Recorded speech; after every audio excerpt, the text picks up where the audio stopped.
දවසක් ආදරණීය දුවේ පුතේ අදත් මම HTML පාඩම් මාලාවේ 4 වන පාඩම ආරම්භ කරනවා. අද පාඩමෙන් මම කතා කරන්න බලාපොරොත්තු වෙන්නේ HTML වල භාවිතා වන ලැයිස්තු එහෙම නැත්නම් ලිස්ට් පිළිබඳවයි. HTML ලේඛන තුලදී අපි ලැයිස්තු ආකාර තුනක් ප්‍රධාන වශයෙන් භාවිතා කරනවා. ඒ තමයි ordered list අංකිත ලැයිස්තු, unordered list අංකිත නොවන ලැයිස්තු සහ description list එහෙම නැත්නම් definition list විස්තරාත්මක ලැයිස්තු. එහෙනම් අපි බලමු මේ එක එක ලැයිස්තු ආකාර කොහොමද HTML තුලදී භාවිතා කරන්නේ කියලා. පළවෙනි list ආකාරය තමයි ordered list. එහෙනම් අපි මේ ordered list භාවිතා කරන්නේ අපිට කිසියම් item ටිකක් එහෙම නැත්නම් කරුණු ටිකක් අනුපිළිවෙලකට දක්වීමට අවශ්‍ය වන අවස්ථාවලදී. එහෙනම් අපි ඉදිරිපත් කරන කරුණු ටික 1 2 3 4 හෝ ABCD ආකාරයට කිසියම් අනුපිළිවෙලක් දක්වනවා නම් ඒ අවස්ථාවේදී අපිට පුළුවන් ordered list භාවිතා කරන්න. ordered list සඳහා OL කියන tag එක භාවිතා කරනවා. ඒ වගේම මේකට ආරම්භක සහ අවසාන tag එකක් තියෙනවා.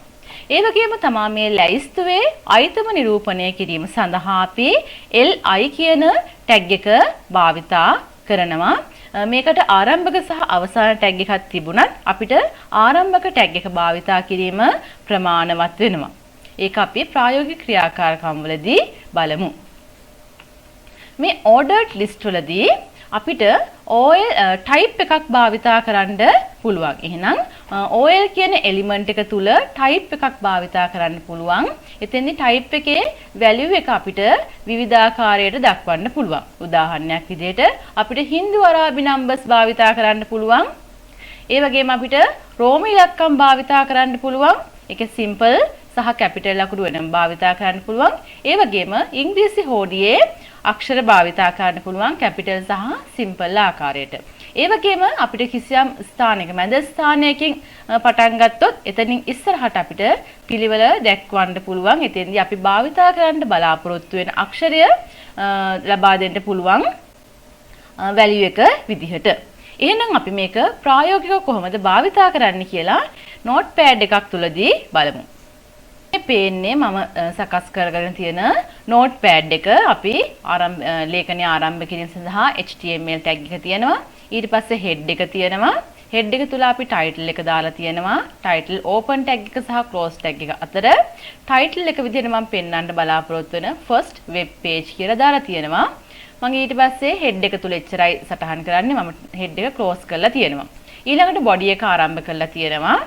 අපි මේ body එක තුල අපිට පුළුවන් අපේ වෙබ් පිටුවේ අන්තර්ගතය නිරූපණය කරන්න. ඒ වගේම body close tag එක තියෙනවා. close tag එකට පස්සේ මම HTML එක ලේඛනය අවසන් කිරීම සඳහා HTML close tag එක භාවිතා කරලා තියෙනවා. එහෙනම් අපි බලමු කොහොමද ordered list එකක් මේ තුල භාවිතා කරන්නේ කියලා. හරි. එහෙනම් මම ordered list ආරම්භ කිරීම සඳහා OL කියන tag එක type කරනවා. ඊට පස්සේ මම මේකේ මගේ item ටික නිරූපණය කරන්න ඕනේ. ඒ සඳහා LI කියන tag එක භාවිතා කරනවා. අපිට මෙතෙන්දී අපිට මේ ordered list එක close tag එක අමතක වෙයි කියලා හිතනවා නම් අපිට කලින්ම මේ close tag එක දාගන්න පුළුවන්. මෙන්න මේ ආකාරයට. ඊට පස්සේ අපිට මෙතන මේ දෙක අතරේ පුළුවන් අපේ item ටික නිරූපණය කරන්න. එහෙනම් මම පළවෙනි item නිරූපණය කරනවා. මම මෙතෙන්දී subject කීපයක නම් තමා type කරන්නේ. එහෙනම් list එක තුල මම පළවෙනි විෂය විදිහට සිංහල. ඊට පස්සේ මට මේක item එක close කරන්න පුළුවන්. ඊට පස්සේ මම යනවා දෙවෙනි item එක සඳහා මම එතෙන්ට දානවා English කියලා. ඊට පස්සේ අපිට පුළුවන් මේක close කරන්න. ඊළඟට තුන්වෙනි item එක විදිහට මම දානවා mathematics. හරි. ඊට පස්සේ මම මේක close කරන්නේ නැහැ. මම යනවා ඊළඟ item එක සඳහා. එතෙන්දී මම list item එක ආරම්භ කරලා මම මෙතන දානවා science කියලා. මේ ආකාරයට අපිට පුළුවන් අපිට අවශ්‍ය විදිහට අපේ අංකිත ලැයිස්තුව සඳහා අපිට අවශ්‍ය item සටහන් කරන්න. ඊළඟට මම මේක file save as ගිහිල්ලා මේක නමක් ලබා දෙනවා. මම මේකට දානවා OL list කියලා. OL කියලා දාලා .html කියලා දාලා මේක save කරනවා. save කරලා මම මේක save කරලා තියෙන ස්ථානයට යනවා. මගේ desktop එකේ html file එකට මෙතන තියෙනවා ol.html කියලා. මම මේක open කරනවා.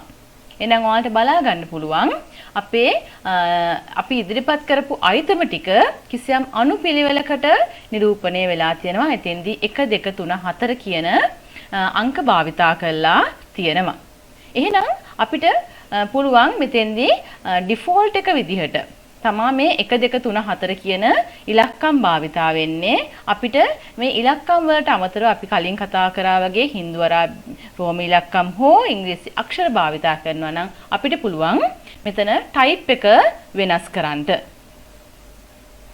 හොඳයි. ඔයාලට දැන් මෙතන පේනවා ඇති මේ අපි සාමාන්‍ය ආකාරයට භාවිතා කරන order list එකක්. මෙතෙන්දි මම type එකක් භාවිතා කරලා නැහැ. type එකක් භාවිතා නොකරන අවස්ථාවේදී ඔයා දන්නවා default එක විදිහට අපිට පෙන්වන්නේ 1 2 3 4 කියන ඉලක්කම් ටික. මම මෙතන OL type එක විදිහට A අක්ෂරය භාවිතා කරනවා. එහෙනම් මම මෙතන ඉදිරිපත් කරන subject ටික එහෙම නැත්නම් item ටික පටන් ගන්නේ capital A අක්ෂරයෙන්. එහෙනම් මෙතන තියෙනවා OL කියන element එක, attribute එක සහ value එක. එහෙනම් අපි මේක HTML ලේඛනයක් තුලදී නිරූපණය කරන්න notepad එකට ගිහිල්ලා අපි අදාළ codeings ලියමු. සකස් කරගත්ත ලේඛනය මම මෙතන OL type එක විදිහට සමානයි inverted commas ඇතුලේ මම capital A අක්ෂරය භාවිතා කරනවා. හරි. මේක භාවිතා කරලා මම file save ගිහිල්ලා මගේ වෙබ් පිටුවට ගිහින් මම මේක refresh කරනවා. එතකොට ඔයාලට පේනවා ඇති අපිට දැන් A B C D ලෙස අපේ ලයිස්තුව සඳහා අක්ෂර භාවිතා වෙලා තියෙනවා. හොඳයි. එහෙනම් අපි අපේ දෙවනි ලයිස්තු ආකාරය වෙන unordered list එහෙම නැත්නම් අංකිත නොවන ලයිස්තු සඳහා. හොඳයි. එහෙනම් අපි බලමු unordered list භාවිතා කරන්නේ මොන වගේ අවස්ථාවකද කියලා. අපි ඉදිරිපත් කරන item එහෙම නැත්නම් කරුණු අපිට කිසියම් පිළිවෙලක් නැතුව ඉදිරිපත් කරන්න අවශ්‍යයි නම් එහෙම නැත්නම් ඒකේ පිළිවෙලක් නැත්නම් අපිට පුළුවන් unordered list අංකිත නොවන ලයිස්තු භාවිතා කරන්න. මේ සඳහා UL කියන tag එක භාවිතා කරනවා. මේකට open සහ close tag එකක් තියෙනවා. ඒ වගේම තමා මේ unordered list වල item නිරූපණය කිරීම සඳහා කලින් වගේම අපි li කියන tag එක භාවිතා කරනවා. අපි දන්නවා මේකට ආරම්භක tag එකක් තිබුණත් අවසන් tag එක අනිවාර්ය වෙන්නේ නැහැ. ඒ වගේම තමා unordered list සඳහා අපිට භාවිතා කරන්න පුළුවන් සංකේත ආකාර තුනක් තියෙනවා. මේ තමයි disk, square සහ circle. එහෙනම් අපි UL කියන tag එක තුල attribute එක ලියනවා type. ඊට පස්සේ අපිට පුළුවන් ඒකේ value එක ලෙස disk, square හෝ circle ලබා දෙන්න. එහෙනම් අපි මීට අදාළ ප්‍රායෝගික ක්‍රියාකාරකම් සඳහා යොමු වෙමු. මම මේ කලින් සකස් කරගත්ත HTML ලේඛනයම භාවිතා කරනවා. අපිට මෙතෙන්දි තියෙන්නේ OL වෙනුවට මෙන්න මෙතන UL type කරන්න. හරි. UL type කරා අපි close tag එකකට අපි UL එක ලබා දෙනවා. එහෙනම් ඔයාලට මෙතන පේනවා අපි unordered list එකක් ආරම්භ කිරීම සඳහා UL භාවිතා කරවුවා. ඊට පස්සේ item සඳහා අපි li කියන tag එක භාවිතා කරනවා. li ඊට පස්සේ සිංහල මම මෙතනදී close කරලා තියෙනවා. දෙවෙනි අවස්ථාවේදී දෙවෙනි item එක සඳහා ආපහු li tag එක ආරම්භ කරලා තියෙනවා. English එක close කරලා තියෙනවා. තුන්වෙනි item එක සඳහා li open tag එක තියෙනවා. mathematics මම මේක close කරලා නැහැ. ඊළඟ තියෙනවා අපි close නොකරට ඊළඟ tag එකට යන නිසා මේක auto close වෙනවා. ඒ කියන්නේ අපිට මෙතෙන්දී close tag එක අනිවාර්ය වෙන්නේ නැහැ. ඊළඟට තියෙනවා හතරවෙනි එක ආපහු මම item එකක් ආරම්භ කිරීම සඳහා li tag එක භාවිතා කරලා තියෙනවා. ඊට පස්සේ science කියලා දාලා තියෙනවා. මම මෙතනදී close tag එක භාවිතා කරලා නැහැ. ඊට පස්සේ අපේ list එක ඉවරයි. ඒක ඉවරයි කියලා දැක්වීම සඳහා මම UL කියන close tag එක භාවිතා කරලා තියෙනවා. එහෙනම් අපි මේක සේව් කරලා බලමු කොහොමද මේකේ අවුට්පුට් එක පෙන්වන්නේ කියලා. එහෙනම් ඔයාලට පේනවා අපේ අවුට්පුට් එක සිංහල, ඉංග්‍රීසි, මැත්තමැටික්ස් සහ සයන්ස් කියන එක සඳහා මෙන්න මේක ඩිස්ක් කියලා තමයි අපි හඳුන්වන්නේ. ඩිස්ක් එකක් භාවිතා වෙලා තියෙනවා. එහෙනම් unordered list වල default symbol එක වෙන්නේ මෙන්න මේ ඩිස්ක් එක. එහෙනම් අපි බලමු මෙන්න මේ symbol එක වෙනස් කරගන්න. ඒ සඳහා අපිට පුළුවන් list unordered list තුලදී type එක වෙනස් කරන්න. හොඳයි. දැන් ඔයාලට පේරෙම ඇති මෙතන unordered list එකක් ආරම්භ කරලා තියෙනවා. අපි මෙතන කිසිම type එකක් භාවිතා කරේ නැහැ. ඉතින් ඔයාලා දැක්ක type එකක් භාවිතා නොකරන අවස්ථාවේදී ඒක default එක විදිහට disk එක ගන්නවා. අපිට disk එකට අමතරව වෙනත් symbol එකක් භාවිතා කරන්න ඕනේ නම් අපි ul කියන tag එක තුල attribute එකක් භාවිතා කරනවා type කියලා. ඒකේ value එක අපිට අවශ්‍ය එක දෙනවා. අපිට පුළුවන් sequence එහෙම නැත්නම් circle ලබා දෙන්න. එහෙනම් අපි practical එකට යමු. හොඳයි. එහෙනම් මම මෙන්න මේ unordered list කියන tag එක තුල ඒකේ attribute එක විදිහට මම type කියලා type කරනවා. ඊට පස්සේ ඒකේ value එක විදිහට මම ලබා දෙනවා circle. circle කියලා ලබා දීලා මම මේක close කරනවා. close කරනවා.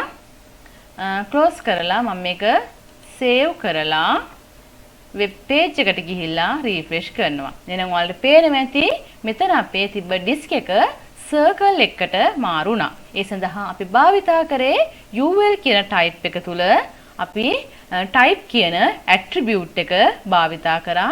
attribute එක තුල අපි circle කියන value එක භාවිතා කරපු නිසා අපේ web page එකේ මේ list එක සඳහා circle කියන symbol එක භාවිතා කරන්න පුළුවන් වුණා. හොඳයි. අපේ තුන්වෙනි ලයිස්ට් ආකාරය තමයි description list. එහෙම නැත්නම් අපි ඒක හඳුන්වනවා definition list කියලා. අපි definition list එකක් භාවිතා කරන්නේ අපි ඉදිරිපත් කරන item විස්තරයක් සමග ඉදිරිපත් කරන්න අවශ්‍ය අවස්ථාවකදී. එහෙනම් අපේ කරුණ පොඩි විස්තර කිරීමක් සහිතව තමයි මෙතෙන්දී ඉදිරිපත් කරන්නේ. මේ සඳහා භාවිතා කරනවා tags ආකාර තුනක්. පළවෙනි එක තමයි DL කියන්නේ definition list. එහෙනම් අපි DL කියන tag එකෙන් නිරූපණය කරන්නේ දැන් definition list එක ආරම්භ කරන්න කියන එක. මේ සඳහා ආරම්භක සහ අවසාන tag එක භාවිතා වෙනවා. මෙන්න මේ DL tag එක තුල, ඒ කියන්නේ ආරම්භක සහ අවසාන tag එක අතර අපි තව tags දෙකක් ලියනවා. ඒ පළවෙනි tag එක තමයි DT කියලා කියන්නේ. define the term. එහෙම නැත්නම් definition term. අපි විස්තර කරන්න බලාපොරොත්තු වෙන item එක මොකද්ද? එහෙනම් ඒ අදාළ item එක අපි DT කියන tag එක තුල ලියනවා. ආරම්භක සහ අවසාන tag එක අතර ලියනවා. ඒක ලියලා ඉවර වෙලා අපිට ඒක describe කරන්න ඕනේ. ඊට පස්සේ ඒ description එක අපිට පුළුවන් නිර්වචනය කරන එක අපිට පුළුවන් DD කියන definition data කියන ආරම්භක සහ අවසාන tag එක අතර නිරූපණය කරන්න. ඊට පස්සේ අපිට පුළුවන් අර අපි ඉදිරිපත් කරන්න බලාපොරොත්තු වෙන term එකේ item එකේ විස්තරයකුත් සමග ඉදිරිපත් කරන්න මේ DL කියන tag එක භාවිතා කරලා. එහෙනම් DL ආරම්භක සහ අවසාන tag එක අතර තමයි අපි DT සහ DD කියන tags දෙක භාවිතා කරන්නේ. හොඳයි. එහෙනම් දැන් අපි බලමු කොහොමද මේ definition list එකක් නිර්මාණය කරගන්නේ කියලා. මම ඒ සඳහා ඉස්සලාම මේ HTML codes ලියන්න යන්නේ. එහෙනම් මම මෙතන ආරම්භක tag එක තමයි DL කියලා කියන්නේ. ඊට පස්සේ අපිට පුළුවන් අපි එහෙනම් මෙතන දැම්මා අපි tag එක මගින් නිරූපණය කරනවා දැන් definition list එක ආරම්භ කරන්න කියලා. එහෙනම් මම ඒකේ close tag එකක් දානවා. මෙන්න මේ දෙක අතර තමයි අපි definition term එක සහ definition data එක නිරූපණය කරන්නේ. එහෙනම් මම ඉස්සෙල්ලාම පටන් ගන්නවා DT definition term. එහෙනම් මම මෙතෙන්දී මට නිර්වචනය කරන්න අවශ්‍ය item සටහන් කරනවා. මම මෙතන නිර්වචනය කරන්න බලාපොරොත්තු වෙනවා HTML කියන එක වචනය. එහෙනම් මම මේක සටහන් කරලා මම DT කියන tag එක close කරනවා. එහෙනම් දැන් අපි අයිතමය දීලා ඉවරයි. දැන් අපි දානවා කොහොමද මේක නිර්වචනය කරන්නේ, describe කරන්නේ කියලා. ඒ සඳහා මම භාවිතා කරනවා dd කියන tag එක. මේ තුල දැන් මම මේක විස්තර කරනවා hyper text markup language කියලා. හරි. මෙන්න මගේ definition data එක දීලා තියෙන්නේ. එහෙනම් මම මේක close කරනවා මගේ වැඩ අවසන් නිසා. හරි. ඔන්න මම එක අයිතමයක් describe කරා. මට තව අයිතමයක් අවශ්‍යයි නම් ආපහු මම dt කියන tag එක ආරම්භ කරනවා. මම ඒ තුල දෙනවා ICT කියලා. මගේ term එක ඉදිරිපත් කරලා ඉවරයි. එහෙනම් මම close tag එක භාවිතා කරන්න ඕනේ. ඊට පස්සේ මම මේ ICT කියන අයිතමය විස්තර කරන්න යනවා. මම ඒ සඳහා dd කියන tag එක ආරම්භ කරනවා. ඊට පස්සේ මට මේක describe කරන්න පුළුවන් information communication technology.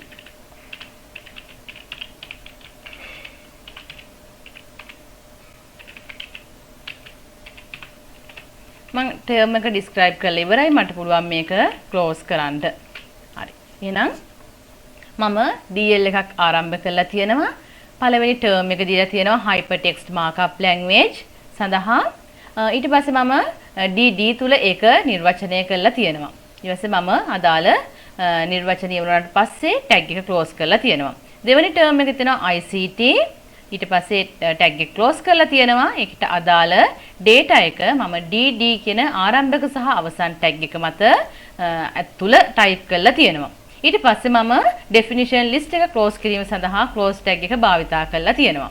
මම එහෙනම් මේක file save as ගිහිල්ලා මම මෙතන දෙනවා DL කියලා දාලා මම මේක save කරනවා. ඊට පස්සේ මට පුළුවන් මෙතනට ගිහිල්ලා open කරලා බලන්න. එහෙනම් ඔයාලට පේනවා අපි භාවිතා කරපු definition list එක මෙන්න තියෙනවා. definition term එක මෙන්න තියෙනවා. definition data එක. ICT information communication technology. ඔයාලට පුළුවන් මේ විදිහට definition list නිර්මාණය කරන්න. හොඳයි. එහෙනම් දැන් අපි බලමු මේ අපි ඉගෙනගත්ත list ආකාර තුනම භාවිතා කරලා එක list එකක් සකස් කරගන්නේ කොහොමද කියලා. ඔයාලට මෙතන පේනවා ඇති මම මෙතන 1 2 3 4 5 කියලා අංක දාලා තියෙනවා. ඒ වගේම හතරවෙනි විෂය group 3 ඒ යටතේ තව unordered list එකක් ආරම්භ කරලා තියෙනවා. ඒ වගේම තමයි ඒකේ පළවෙනි අයිතමය තුල ICT කියන එක මම මේ ICT කියන වචනය describe කරලා තියෙනවා information communication technology කියන එක. එහෙනම් මම මෙන්න මේක සඳහා භාවිතා කරා ලයිස්තු ආකාර තුනම. අපි ඒ වගේ අවස්ථාවට කියනවා nested list කියලා. එහෙනම් අපි ලයිස්තු සියල්ලම භාවිතා කරලා එක ලයිස්තුවක් හදාගෙන තියෙනවා. එහෙනම් අපි දැන් බලමු කොහොමද nested list එකක් සාදාගන්නේ කියලා. එහෙනම් මම මෙතන භාවිතා කරලා තියෙන list එක සඳහා මම HTML code එක ලියනවා. එහෙනම් අපි බලමු කොහොමද ඕක ලියන්නේ කියලා. හොඳයි. ඔයාලට දැන් පේනවා ඇති මම nested list එක සඳහා notepad එක විවෘත කරන් තියෙනවා. ඒ වගේම මම ඒ සඳහා භාවිතා කරන මගේ output එකේ screenshot එකක් කරන් තියෙනවා. ඔයාලට මම මේක හදන හැටි පෙන්වීම සඳහා තමයි මම මේ දෙකම භාවිතා කරන්නේ. body එක තුල ඉස්සෙල්ලාම order list එකක් ආරම්භ කරලා තියෙනවා. මොකද 1 සිට 4 දක්වා අපි භාවිතා කරලා තියෙන්නේ ordered list එකක්. ඒ නිසා මම ordered list එකක් ආරම්භ කරලා තියෙනවා. OL tag එක දාලා තියෙනවා. ඊට පස්සේ පළවෙනි අයිතමය සඳහා LI කියන tag එක තුල සිංහල, දෙවෙනි අයිතමය mathematics, තුන්වෙනි අයිතමය English, ඊට හතරවෙනි අයිතමය group 4, group 3. ඊට පස්සේ අපිට එන්න ඕනේ UL tag එකක්. එහෙම නැත්නම් unordered list එකක්. unordered list එක තුල අයිතම තියෙනවා 4ක්. එහෙනම් මම unordered list ආරම්භ කරලා තියෙනවා. ඒකේ පළවෙනි අයිතමේ විදිහට මම ICT සටහන් කරලා තියෙනවා. ICT සටහන් කරලා මට මේක පොඩ්ඩක් describe කරන්න ඕනේ. මම D කියන ටැග් එක තුල information communication technology කියලා ටයිප් කළා. ඒක සඳහා භාවිතා කරන close tag එක භාවිතා කරලා තියෙනවා. ඊට පස්සේ මගේ තාම UL එක අවසන් නැහැ. එහෙනම් මම ඊළඟ අයිතමේ දීලා තියෙනවා media, ඊළඟට home economics, ඊළඟට health. මට මේ ටික දැම්මට පස්සේ දැන් මගේ unordered list එක ඉවරයි. එහෙනම් මම එතෙන්දි කියන්න ඕනේ unordered list එක close කරන්න කියලා. නමුත් අපි තාම ordered list එක close කරලා නැහැ. එහෙනම් unordered list එක close කරාට පස්සේ අපි ඊළඟට දීලා තියෙනවා LI. ආපහු අයිතමයක් නිරූපණය කරන්න ඕනේ. එතෙන්දී අපි අයිතමය සඳහා science කියන වචනේ දීලා තියෙනවා.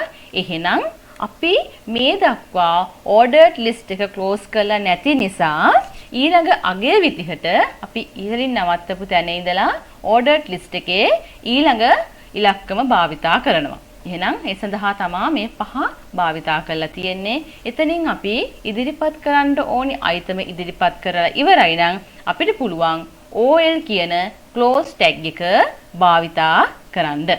එහෙනම් ඔයාලට දැන් අවබෝධයක් ලැබෙනවා ඇති කොහොමද මේ ලිස්ට් ආකාර තුනම භාවිතා කරලා එක ලැයිස්තුවක් සදාගන්නේ කියලා. එහෙනම් ordered list එකක් අපි ආරම්භ කරා. ඒක ඇතුලේ අයිතම 4ක් නිරූපණය කරා. OL list එක close කරන්නේ නැතුව අපි ඒ තුල UL list එකක් ආරම්භ කරා. ඊට පස්සේ ඒ තුල අපි පළවෙනි අයිතමේ දැම්මා. පළවෙනි අයිතමේ දාලා මට ඒක describe කරන්න ඕනේ. ඒක නිසා මට විස්තර කිරීම සඳහා මම DD කියන tag එක භාවිතා කරලා ඒක describe කරවුවා. තාම අපේ unordered list එක අවසන් වෙලා නැහැ. ඒක නිසා අපි ඊට අදාළ ඒ unordered list එකේ ඉතුරු item තුන සටහන් කරා. සටහන් කරලා ඉවර වුණාට පස්සේ මම unordered list එක close කරවුවා. unordered list එක close කරාට පස්සේ අපි ආපහු යනවා ordered list එකට. එහෙනම් මෙන්න ordered list එකේ ඊළඟ item එක සටහන් කරවුවා. ඒක සටහන් කරලා මෙතන වල දෙක ගන්න පුළුවන්. එහෙනම් අපි ordered list එකේ සියලු item ඉදිරිපත් කරලා ඉවරයි නම් අපි ordered list එක close කරනවා. ඒ සඳහා close tag එක භාවිතා කරලා තියෙනවා. හොඳයි. එහෙනම් මම හිතනවා අද අපි ඉගෙන ගත්ත මේ ලැයිස්තු පිළිබඳව list පිළිබඳව ඔයාලට හොඳ අවබෝධයක් ලැබෙන්න ඇති කියලා. එහෙනම් ඊළඟ පාඩමෙන් හම්බෙනකන් ඔයාලා හැමෝටම සුබ දවසක්.